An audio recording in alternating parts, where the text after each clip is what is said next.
Supreme কোর্টে SIR নিয়ে একাধিক মামলা শুনানি চলছে। এরই মধ্যে সুপ্রিম কোর্ট জানিয়ে দিল, আমরা যদি সন্তুষ্ট হই তবে আমরা এই প্রক্রিয়া বাতিল করব। সুপ্রিম কোর্টের তরফ থেকে জানানো হলো, যদি সুপ্রিম কোর্ট সন্তুষ্ট হয় সেক্ষেত্রে এই প্রক্রিয়া বাতিল হয়ে যাবে, অর্থাৎ এসআইআর বাতিল হয়ে যাবে। তাহলে কি অবশেষে গোটা দেশব্যাপী এসআইআর বা স্পেশাল ইন্টেন্সিভ রিভিশন এই প্রক্রিয়াটি বাতিল হতে চলেছে? সে বিষয়ে সম্পূর্ণ নতুন আপডেট চলে এসেছে।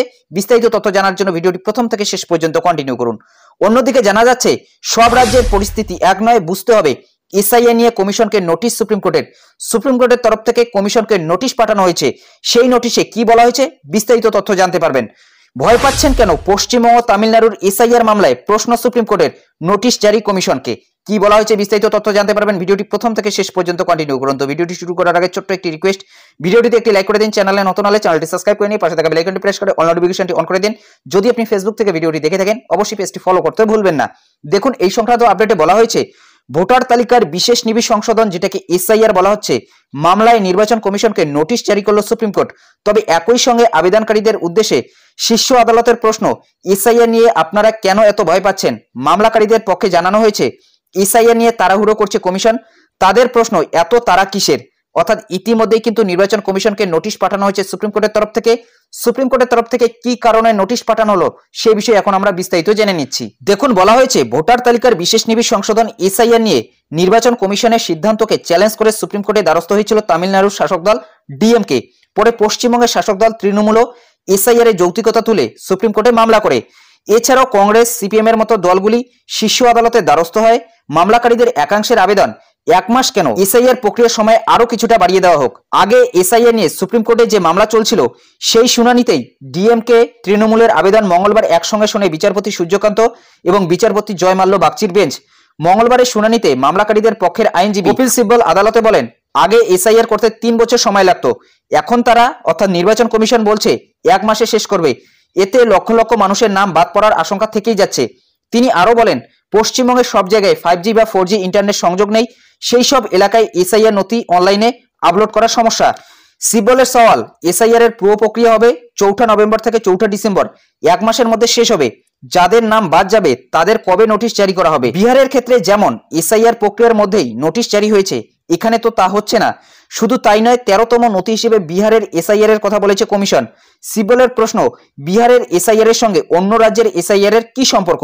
শুনানিতে সিব্বল আরো বলেন, বিভিন্ন রাজ্যের পরিস্থিতি ভিন্ন, কোথাও এ সময় প্রচুর বৃষ্টির সম্ভাবনা রয়েছে, কোথাও নেই।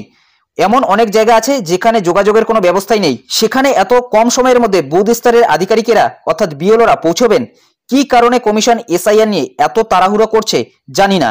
সিব্বল আরো জানান, এসআইআর কোনো প্রতিযোগিতামূলক অনুশীলন হওয়া উচিত নয়।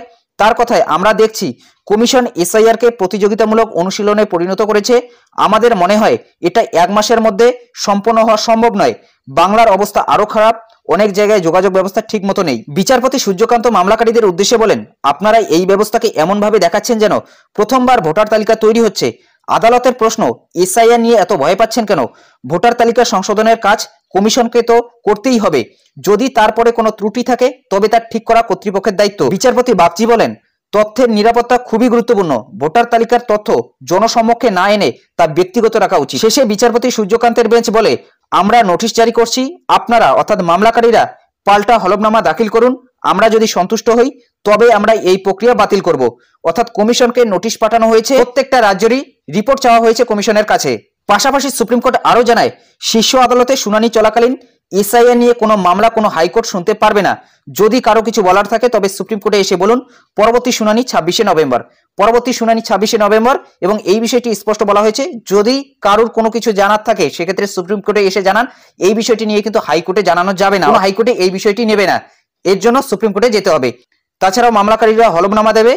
যদি সুপ্রিম কোর্ট সন্তুষ্ট হয় সেক্ষেত্রে এসআইআর নিয়ে কিন্তু পরবর্তী একটা পদক্ষেপ নিতে পারে। তবে আপাতত এটি কিন্তু বিচারাধীন। পরবর্তী শুনানি 26শে নভেম্বর। এই বিষয়ে নতুন কোনো আপডেট এলে অবশ্যই ভিডিওর মাধ্যমে জানিয়ে দেওয়ার চেষ্টা করব। এই বিষয়ে আপনাদের কি মতামত অবশ্যই কমেন্ট বক্সে জানাতে ভুলবেন না। আপনি বর্তমানে এসআইআর এর পক্ষে নাকি, অথবা এসআইআর আরো একটু দেরিতে হওয়া উচিত কিনা, অথবা এসআইআর এর যে প্রক্রিয়াটি রয়েছে সেই সময়সীমাটাকে আবারও বাড়ানো উচিত কিনা, অবশ্যই আপনি কমেন্ট বক্সে জানিয়ে দেবেন। যদি ভিডিওটি ভালো লাগে একটি লাইক করে দেবেন, চ্যানেলে নতুন হলে চ্যানেলটি সাবস্ক্রাইব করে নিয়ে পাশে থাকা বেল আইকনটি প্রেস করে অল নোটিফিকেশনটি অন করে দেবেন। যদি আপনি ফেসবুক থেকে ভিডিওটি দেখে থাকেন অবশ্যই পেজটি ফলো করতে ভুলবেন না। তো ভালো থাকবেন, সুস্থ থাকবেন, দেখা হচ্ছে নেক্সট ভিডিওতে।